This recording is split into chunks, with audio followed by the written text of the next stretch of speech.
రావాల్సిందిగా రిక్వెస్ట్ చేస్తున్నాం.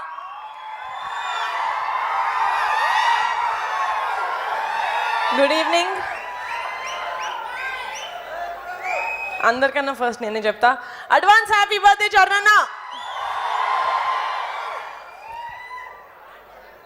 యాక్టర్గా mega power star Ram Charan గారి గురించి మాట్లాడే అంత పెద్దదాన్ని కాదు.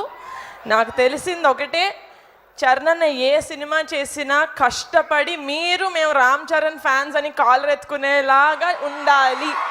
అది ఒక్క రీజన్కే కష్టపడి చేస్తాడు. I know that. బట్ ఇప్పుడు ఒక ఆడపిల్లలాగా మాట్లాడతాను. చరణ్ తన వైఫ్ని అట్మోస్ట్ రెస్పెక్ట్ తోటి, అట్మోస్ట్ లవ్ తోటి చూస్తాడు. తన అక్కల్ని చెల్లెల్లాగా చూసుకుంటాడు, చెల్లెల్ని కూతురులాగా చూసుకుంటాడు, కూతుర్ని అమ్మలాగా చూసుకుంటాడు, అమ్మని దేవతలాగా చూసుకుంటాడు. Mega power star Ram Charan గారి ఫ్యాన్స్ లాగా ఇక్కడ నాకు 90% అబ్బాయిలు కనిపిస్తున్నారు. కాబట్టి చరణ్ నుంచి మీరు ఏదైనా తీసుకోవాలి అంటే ఆడపిల్లని అమ్మవారిలాగా ట్రీట్ చేయండి.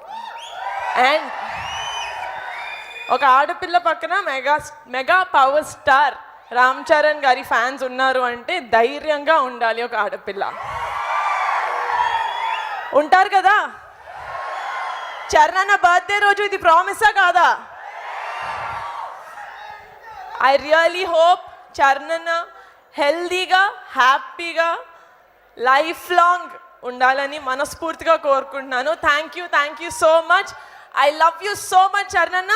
వీళ్ళందరికన్నా ఒక మెట్టు ఎక్కువ నాకు నువ్వు అంటే ఇష్టం.